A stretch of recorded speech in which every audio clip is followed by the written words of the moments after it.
네, 안녕하세요. 함께 부자 되는 채널 영예리치의 영은입니다. 반갑습니다. 네, 오늘은 저번 시간에 제가 선전포고했습니다. 선전포고했던 정말 제가 추천하는 경제 저서를 좀 알짜 부분만 쏙쏙쏙쏙 리뷰해보는 시간을 보내겠다고 했는데요. 이 책을 사실 정말 소개해드리고 싶지 않았어요. 나만 알고 싶은 그런 책인데 여러분들께 소개를 해드리고자 합니다. 워렌 버핏의 8가지 투자 전략과 대한민국 스노우볼 30이라는 책입니다. 상당히 좀 이질적인 제목이 들어가 있어요. 좀 의미심장한 제목인데 다 이유가 그 책에 들어가 있습니다.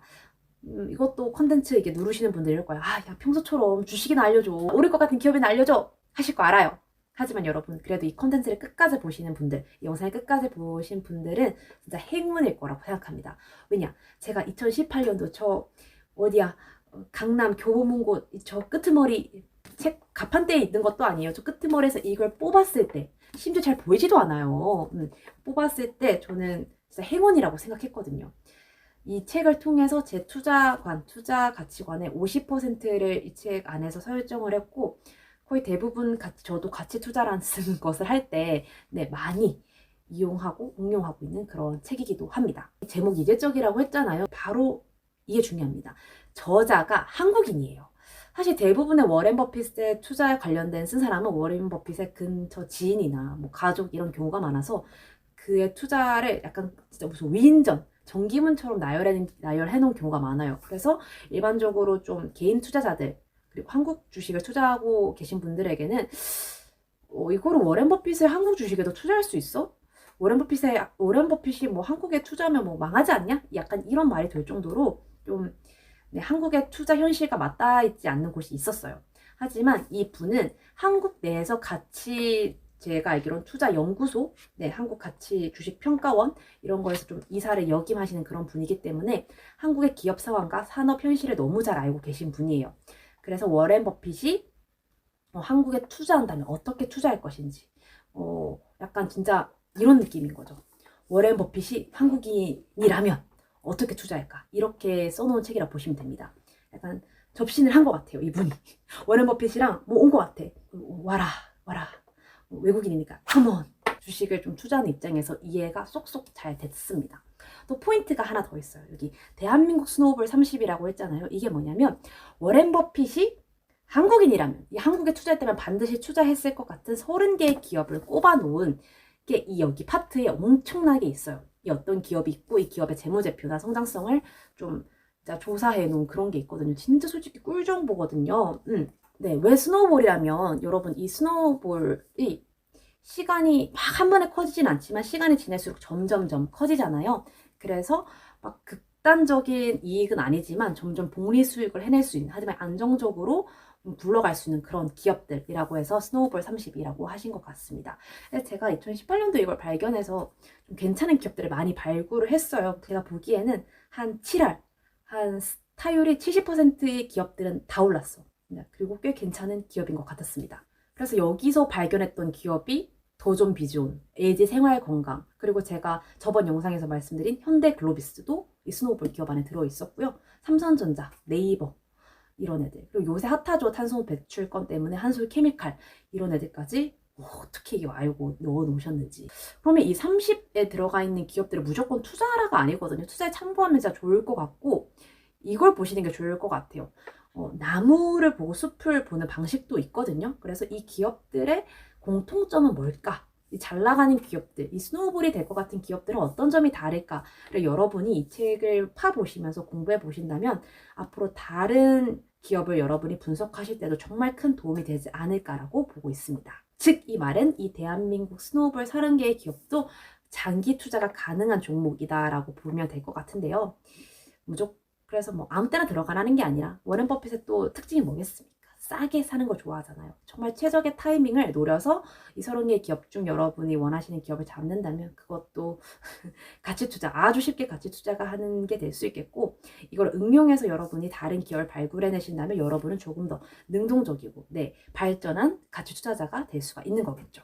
그러면 이 워렌 버핏은 정형적인 가치 투자자로 유명을 한데요. 그래서 보시면 이 가치 투자의 장점이 좀 있어요. 뭘 것 같아요, 여러분?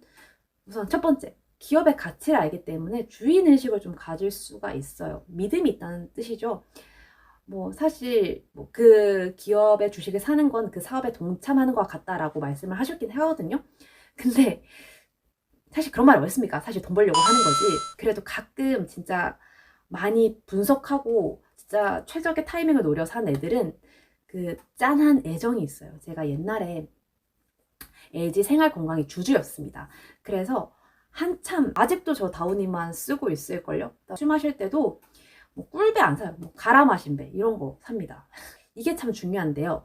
매매 회전율을 낮출 수 있습니다. 즉 하루 종일 차트를 들여다보지 않아도 돼요. 여기서 말하기를 가치 투자를 정말 제대로 한다면 사실상 진짜 차트는 일주일에 한 번만 들여다봐도 충분하고 정말 내가 좀 장기적으로 가는 타입이다 하시면 한 달에 한 번도 충분하다라고 말을 합니다. 그리고 세 번째 장점은 이거 그냥 제가 생각하는 장점이에요. 세 번째 장점은 웬만하면 이렇게 만약에 할 때 손실이 날 가능성이 거의 적어요. 정말 좋은 기업을 진짜 쌀 때 사거든요.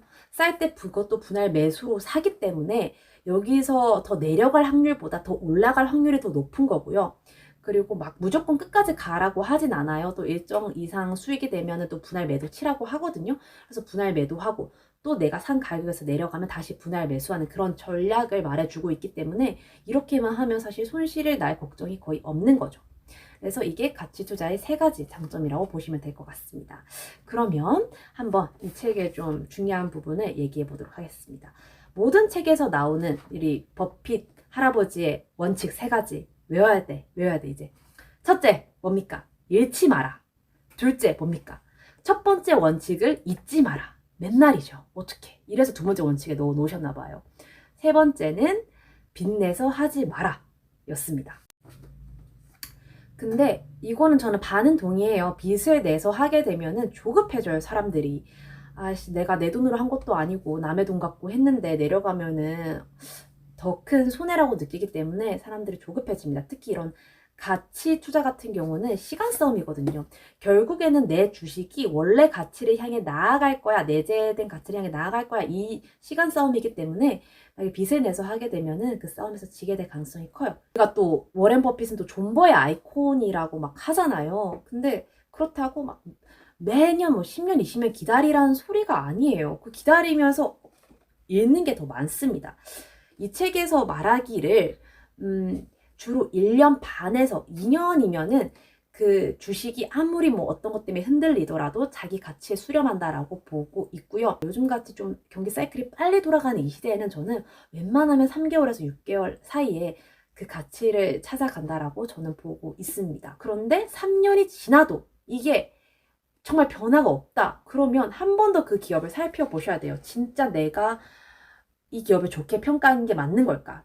모르는 리스크는 없을까 하면서 다시 살펴보셔야 됩니다. 여러분, 이게 진정한 부튜버가 아닐까요? 벌써부터 졸리지 않나요? 말하고 있는데 제가 약간 졸린 것 같은데, 그러면 이렇게 뭐 투자 원칙과 이런 걸 좀 알아봤으니까 이 워렌 버핏이 투자를 어떻게 하는지 이 투자 전략을 좀 알아보도록 하겠습니다. 그러면 우리가 종목을 매수할 때 그냥 일반적으로 그냥 종목만 보는 경우가 많거든요. 근데 이 책에서 말하기를 시장을 먼저 보고 그 다음에 산업 업종을 보고 마지막에 종목을 보는 거다라고 말을 하고 있어요.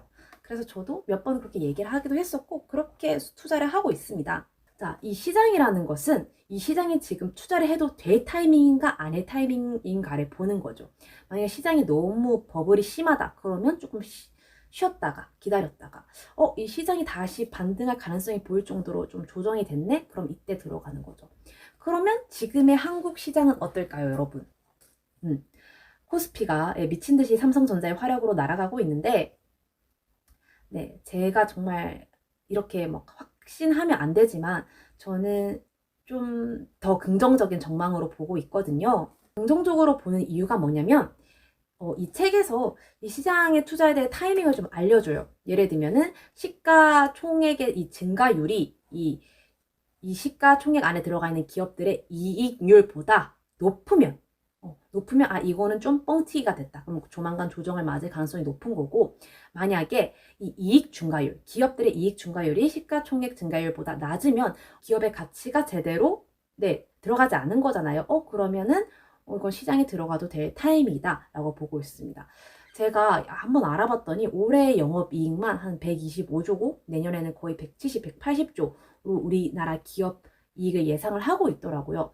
자, 그렇게 봤을 때 그러면 이 이익 성장률이 약 20에서 30%, 그러면 이 코스피도 저는 그 정도 성장을 해야 된다라고 보고 있는 거예요. 이 가치 평가 투자자 관점으로 봤을 때. 그래서 저는 지금은 시장을 투자해도 되는 타임입니다 라고 보고 있습니다.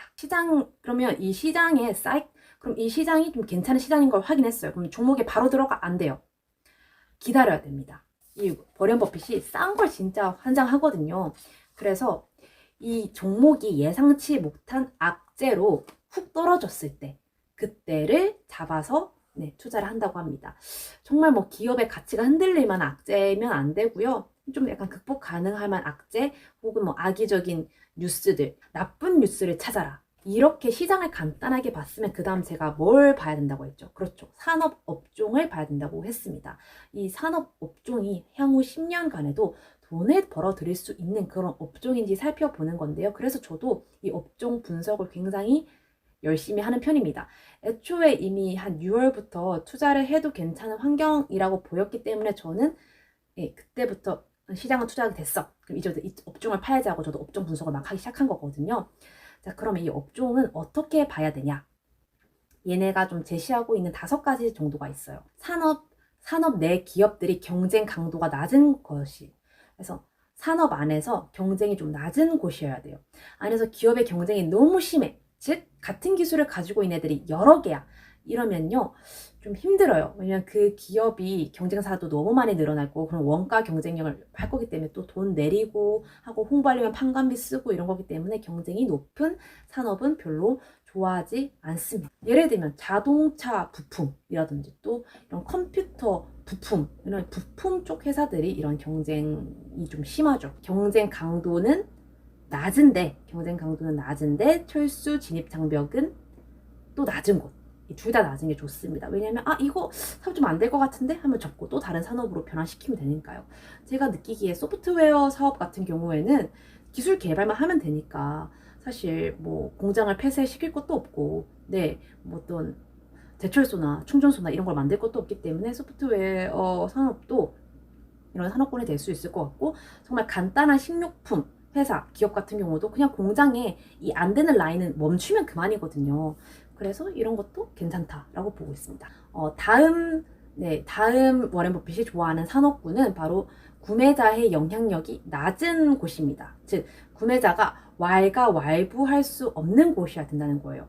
워낙 브랜드 가치가 빵빵해서 얘를 가격을 높이는 거에 구매자들이 어떻게 할 수 없어야 돼. 뭐 이 책의 예시는 아니지만 예를 들어 뭐 구찌나 이런 명품 시장 같은 경우 구매자들이 내려달라고 내려줍니까? 안 내려주잖아요. 스타벅스 케이크값 내려줍니까? 안 내려주잖아요. 이렇게 브랜드 네임 가치가 있는 애들은 구매자의 영향력이 거의 없는 기업이다 볼 수 있고요. 4번째 좋아하는 산업군은 신규 진입이 힘든 곳입니다. 이건 첫 번째 전략이랑 비슷한 건데, 즉 경쟁이 생기기 힘든 곳이죠. 근데 이 신규 진입이 힘든 산업은 어떻게 발견하냐? 이게 애초에 진짜 자본의 싸움이면 정말 들어가기 힘들거든요. 예를 들면은 이 바이오의 위탁 생산이라던가 또 혹은 삼성의 비메모리 이 파운더리, 이런 거는 이제 규모의 경제예요. 돈을 많이 들이부면 들이불수록 이 시장 점유율이 커질 수밖에 없고, 다른 돈 조금 있는 기업들은 들어갈 수가 없어요. 그리고 다음 산업군은 전환 비용이 많이 드는 산업군인가. 예를 들면 어떤 소프트웨어 같은 경우는, 윈도우 같은 경우도 다른 소프트웨어로 바꾸려면은 뭐 돈이 또 들어가잖아요. 이거 얼마지? 60만 원인가 100만 원인가? 어쨌든 새로 돈 들여가지고 그거 안 하잖아요. 그냥 기존에 있는 거 하지. 그리고 제가 쓰는 편집 프로그램이 어도비 프로그램 중 하나가 어도비가 있는데, 그것도 연마다 거의 60만 원 정도 해요. 근데 내가 쓰고 있는데 굳이 이걸 버리고 파이널 컷 이런 다른 데로 안 간다는 거죠. 고정 비용이 좀 그런 센 소프트웨어 회사들은 이런 워렌 버핏이 좋아하는 산업군에 속할 수 있다. 기업은 바로 정부가 규제하는 산업군이라는 거예요. 예를 들면 뭐 폐기물 산업, 이것도 정부가 규제를 하고 있죠. 그 다음에 요새 핫한 탄소 배출권이라던가, 그 다음에 친환경, 이런 것도 아무도 못 하거든요. 뭐 충전소 세우는 것도 정부 허락 맡아야 되는 거고, 제가 말씀드린 현대글로비스랑 LG화학이랑 폐배터리 갖고 한다, 이것도 정부가 허락을 해줘야 가능한 사업이에요. 그러면 이제 워렌 버핏이 투자할 때 시장, 산업 업종 마지막으로 뭐 본다 했죠. 그쵸? 종목 본다고 해. 종목을 볼 때 이 워렌 버핏은 성숙기에 있는 기업들을 좋아합니다. 기본적으로 기업은 뭔가 별처럼 도입기, 그다음에 성장기, 성숙기, 쇠퇴기를 거친다고 하는데요. 성장기에 있는 기업들, 이제 성장주들이라고 하죠. 이런 기업들은 너무 이제 가치가 뻥튀기 되어 있는 경우가 많고, 사실 이 사업이 잘 될까 안 될까도 확인이 안 됐기 때문에 어느 정도 한 10년 정도 재무제표를 좀 볼 수 있을 정도 안정성을 거치고 살아남은 그런 기업들인 성숙 기업들을 좋아한다고 합니다.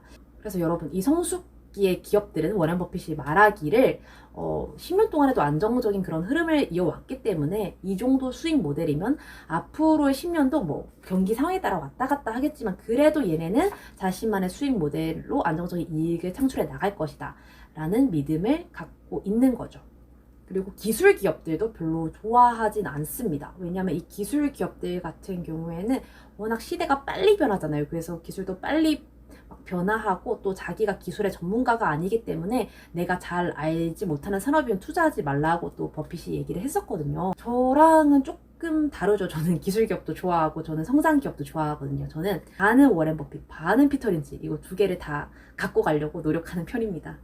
됐어. 뭐야 그러면 워렌 피터, 워렌 린치 같은 투자자가 되기 위해서 노력을 하고 있어요. 농담이고요. 아니요, 진심입니다. 그래서 그럼 성숙기에 있는 한국 기업들이 없을까라고 봤더니 딱 두 개가 떠오르더라고요. 삼성전자, 그 다음에 LG생활건강. 여기서 이 기업의 성장 과정에 따른 주가의 과정도 그려놨는데요. 도입기는 몰라요. 그냥 몰라. 아무도 관심 없어. 근데 성장기 때 빡 관심을 갖습니다. 그런데 이제 성장기에서 관심을 좀 못 받고 성숙기로 내려가면 훅 내려가요. 자, 그럼 이때 기업이 이대로 그냥 끝나면 쇠퇴기로 가는 거고요. 만약에 뭐 기업이 경영의 효율성을 높여, 그 다음에 신사업을 또 도전해, 이러면 다시 여기서 반등을 합니다. 반등을 하는데 뭐 성장처럼 이렇게 가진 않고 이렇게 서서히 반등을 하는 성숙기를 거치게 되는 거죠. 그래서 이걸 하는 스노우볼 기업들을 워렌 버핏이 좋아하는 거고, 이 기업들이 한국에서는 굳이 티어 두 개를 뽑자면 삼성전자, 그 다음에 LG생활건강을 볼 수 있어요. 여러분이 이 두 종목의 주가 흐름 과정을 보시면 이게 된다는 것을 보실 수가 있을 거예요. 그러면 이 성숙 기업들 중에서도 버핏이 좋아할 만한 4가지 종류의 기업들이 있는데요. 첫 번째는 바로 자본 지출이 크지 않은 회사입니다. 어떤 사업을 할 때마다 엄청난 돈을 써야 돼. 뭐 제철소 같은 걸 만들고 충전소를 만들고 엄청난 인프라를 만들어야 돼. 그래야 돈이 벌려. 이런 사업은 버핏은 별로 좋아하지 않고요. 그럼 빚을 많이 지게 되니까. 또 그게 실패해버리면 답이 없잖아요. 자, 그리고 두 번째는 경제적 해자를 가진 기업입니다. 경제적 해자라 하면 그런 거죠. 다른 기업들에 비교했을 때 내가 경제적 우위를 갖고 있는 그런 기업, 즉 1등 아니면 2등 한다는 소리예요. 다음에 세 번째, 인플레이션에 따라 가격을 올릴 수 있는 기업을 말합니다. 저가 라면을 참 좋아하는데 이 라면 가격은 이 국민 생활 안정식품 이런 거라 해가지고 잘 못 올린다고 하더라고요. 그래가지고 그러면 이 라면 기업들은 버핏이 좋아하지 않는 기업에 속할 수도 있겠죠. 하지만 우리 또 기업들은 똑똑하지 않겠습니까? 오뚜기나 뭐 CJ 제일대당 이런 애들은 다른 걸 팔잖아요. 대체재가 있잖아요. 또 간편 조리 식품은 진짜 거의 외식 수준으로 그 단가를 높여서 팔고 있기 때문에 이런 거를 보면은 이런 식품 기업들도 해당한다라고 볼 수가 있을 것 같아요. 그리고 또 좋아하는 게 소비자 독점형을 좋아합니다. 즉 지금 워렌 버핏의 이 소울 주식 있죠. 알고 계시죠? 코카콜라.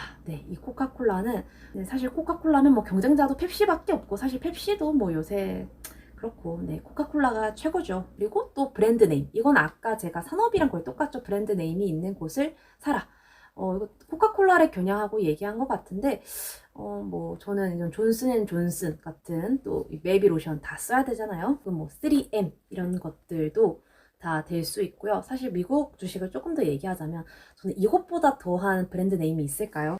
여러분 이거 아실까 모르겠네. 2020 스타벅스 다이어리. 네. 이 스타벅스만한 브랜드 네임을 가진 카페가 또 나올까요? 프로야 같은 중국 있었지만, 네, 날라갔잖아요. 그래서 이 명실상부한 네, 1위 브랜드 네임 카페라고 생각을 하고, 제가 이 스타벅스가 왜 성공할 수밖에 없냐라는 그런 책을 읽은 적이 있는데, 진짜 성공할 수밖에 없더라고요. 그 점주들도 그렇고, 그리고 CEO도 그렇고, 엄청난 주인 의식을 갖고 있어요. 여러분이 보시면, 점원들을 보시면 여기 이름표가 있거든요. 뭐 영어 이름으로 샬라샬라 적혀 있어요. 자기도 하고 있고, 또 만약에 내가 그 카드 멤버십이 되어 있으면 멤버십으로 조상한 이름으로 불려주잖아요. 이름이 불린다는 걸 모르고 그냥 아무거나 했어요. 제 블로그나 카페에서 쓴 걸로 했었는데 그 이름을 부르는 거예요. 부끄러워 죽겠어요. 그래서 바꿔버렸습니다. 그 다음에 광고 업체 같은 기업들. 무조건 광고는 실을 수밖에 없고 돈이 들지 않잖아요. 즉 자본 지출이 크지 않는 그런 기업이니까, 예를 들면 뭐 네이버 이런 애들 온라인 쇼핑몰 광고해주고, 뭐 다른 기업들 상점들 다 광고해주고, 그리고 그 현대차에 광고를 해주는 데가 있어요. 이번에 광고업체 1위 한 회사인데 이노션이라는 회사가 있어요. 또 이것도 무조건 그 기업이랑 이게 맺어 있고, 또 거기서 1위를 하면 다른 데서도 따올 수 있기 때문에 이런 광고업체도 좋은 종목이 될 수 있다. 그 다음에 개인이나 기업이 반복적으로 그냥 무조건 구매할 수밖에 없는 그런 기업들, 예를 들면 회계나 세무를 좀 관리해주는 프로그램들이 있습니다. 이거 그냥 해야 되거든요. 그리고 이미 맞춰놨는데 다른 것도 안 해요. 즉 전환 비용이 많이 드는 산업군이라고도 좀 속할 수가 있는 거죠. 즉 산업이랑 종목이랑 거의 뭐 유의미하게 연결되어 있다고 보시면 될 것 같아요. 한국 기업을 예로 들자면 또 기업들을 위한 회계 프로그램을 해주는 도전 비주얼이라든지, 그 다음에 또 개인 일반 중소 상인 또 중소기업들을 위해 세무 프로그램을 제시해주는 웹캡시 좋아하는 기업이거든요. 이런 기업들 같은 경우도 계속 쓸 수밖에 없는 기업. 자, 그러면 기술 기업은 전혀 투자하지 않냐? 그건 또 아니에요. 워렌 버핏은 이 성숙기에 들어간 기술 기업들은 투자를 해도 괜찮다라고 얘기를 하고 있습니다. 왜냐하면 이 기술 기업들 같은 경우도 성숙기에 들어가면 어느 정도 일관적인 수익 모델이 있고, 이거를 영업이익을 창출할 만한 그게 있기 때문에 안정적인 기술 기업들을 투자하는데 대표적으로 투자하는 게 애플, 그리고 유일하게 중국에 투자한 기업이죠. BYD. 지금은 아마 전기차 2차 전지 그 기업일 거예요. 이 기업 같은 경우도 제가 알기로는 95년도부터 시작을 해서 원래 휴대폰 팔고 그랬었는데 뭐 이제 2차 전지로 가고 전기차로 가고 신사업을 꽤 하면서 새로운 전환기를 맞은 그런 기업이라고 볼 수 있습니다. 이것도 기가 막히게 버핏 할아버지가 알고 투자를 했어요. 그리고 삼성전자 같은 경우도 이 책의 저자는 추천을 하거든요. 저도 성숙기에 들어가 있는 기술 기업이라고 생각을 하는데, 그래도 삼성전자는 좀 경기에 민감한 게 있어요. 반도체는 경기 민감주의이기 때문에 경기 사이클이 좀 좋을 때는 확장을 했다가 힘들 때는 비중을 줄였다가, 이걸 반복하면 삼성전자도 좋은 가치 투자 종목이 되지 않을까라고 여기서 얘기를 하고 있습니다. 그래도 지금 여러분 한 3분의 1 오셨어요. 갈 길이 멉니다. 하지만 지금 이것만 여러분 다 조건 충족하셔도 여러분만의 뭐 심루타 종목, 10배 가는 종목, 스노우볼 종목 나와요. 충분해요. 이 정도도 안 하시고 솔직히 투자하시는 분이 뭐 전 세계 개미들을 다 통틀어서 거의 80%에서 90%이기 때문에 이 정도만 충분히 고려를 하셔도 여러분들은 정말 충분한 가치 투자자의 길로 들어가실 수 있다고 보지만, 그래도 또 워렌 버핏은 또 재무제표로 유명하지 않겠습니까? 그래서 제가 정말 쉽게 좀 정말 재무제표 중에 봐야 될 분 알짜부분만 쏙쏙 빼서 말씀해 드리도록 하겠습니다. 정말 줄인 거예요, 여러분. 워렌 버핏이 또 제일 좋아하는 또 재무 중에 하나가 ROE랑 ROA예요. 둘 다 높을수록 좋아해요. 그래서 여러분도 높을수록 좋다 보고 있고, 특히나 PER은 잘 보진 않는 편인데 여기서 한국 기업의 적정한 PER은 10에서 12.5가 안정적이다 라고는 나와 있지만, 그래도 요새는 좀 고평가된 기업이 너무 많고, 사실 뭐 이 저성장 시대에 PER이 높은 게 당연할 수밖에 없지 않습니까? 그래서 17까지는 그래도 좀 놓고 있다라고 저자가 밝혔고요. 저도 한 20까지는 PER이 20은 돼도 괜찮지 않나라고 보고 있습니다. 무형 자산이 있는데요. 이 무형 자산의 재무제표로 보면 확인하실 수 있는데, 이게 점점 줄어드는 게 좋아요. 주주들한테 이제 뭐 배당으로 환전을 해준다던가 아니면 다른 사업에 뭐 투자를 한다, 어디 이렇게 묵혀두는 자산은 여기선 좋지 않다고 보고 있는 거거든요. 부채도 역시나 낮은 게 좋습니다. 부채가 또 커버리면은 위험성이 생기잖아요. 이 기업하고 이 기업하고 진짜 비슷해. 진짜 잘 모르겠어. 그러면 여러분 부채를 보세요. 부채 비율을 보시고 더 낮은 걸 선택하시면 될 것 같습니다. 그러면 여러분 제가 꿀팁 하나 드릴게요. 아이씨 이런 거 내 같은 업종 내에 여러 기업들 한 번에 분석하고 싶은데 뭐 방법 없을까? 이거 일일이 봐야 되는 걸까? 나 눈도 안 좋은데. 여러분 FN 가이드가 있어요. 이 com.fn 가이드 여기 들어가시면 그 원하시는 기업을 치잖아요. 그러면 여러분 이 업종 내 다른 기업들하고 비교할 수 있는 구간이 있습니다. ROE, PER, 뭐 재무 비율 이런 거 싹 다 나와요. 그럼 여기서 한 큐에 비교를 하실 수가 있어요. 꿀팁이죠. 미리 알고 계신 분들은 한 번 더 들으세요. 종목을 골랐어. 그러면 이제 매수를 해야 되잖아요. 매수할 때는 8개에서 15개 종목을 10%씩 분산 투자하는 것을 추천하고요. 내가 조금 여유가 있고 난 좀 전문가다 하시면 20개에서 25개 까지 하셔도 괜찮다고 보고 있습니다. 뭐 피터 린치는 1000개를 돌렸다고 하니까요. 그 사람은 천재니까요. 그러면 내가 고른 종목들을 언제 사냐 하실 텐데 한 절반 정도가 떨어질 때가 진짜 한 사이클마다 한 번, 1년에 그래도 한 번은 온다고 생각하거든요. 이 50%가 아니면은 30% 정도라도 올 때가 있는데 좀 그때 다 솔직히 사시면 좋지 않을까라고 개인적인 의견을 남겨보고요. 언제 매도할 것인가? 매수보다 더 중요한 게 매도거든요.